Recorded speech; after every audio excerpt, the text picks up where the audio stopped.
let us commit, no, in live good. 2 years ang hinihiling ko po sa inyo. Walang bibitaw, no?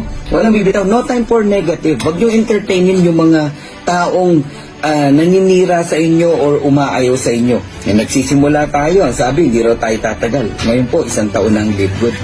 Nag-birthday na ang live good noong December 13. So, 1 taon na. Magugulat ka na lang. 2 taon na. 3 taon na. 4 na taon. 5 taon na. Ang tanong, nasa ang pwesto ka? Doon sa nag-iisip pa rin o yung pwesto na nandun ka na nasa kasaganaan kasi nagdesisyon ka na gawin ang live good ng tuloy-tuloy. So, don't forget, no, to set up your mind. No, limutan mag-set ng inyong goal. Okay? Ano ba talaga ang gusto mo para sa pamilya mo, sa mga mahal mo sa buhay? Okay? Sa sarili mo? Ayan, pangarap niyo bang magkaroon ng bagong dream house, bagong sasakyan, makapag-travel sa ibang bansa? Ilagay niyo yan sa dream board niyo. At lahat yan ay matutupad.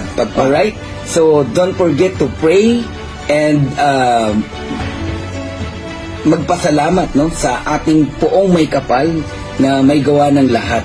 Naniniwala ako lahat po na nangyayari sa atin ngayon dito sa Live Good ay biyaya po ng ating Panginoon.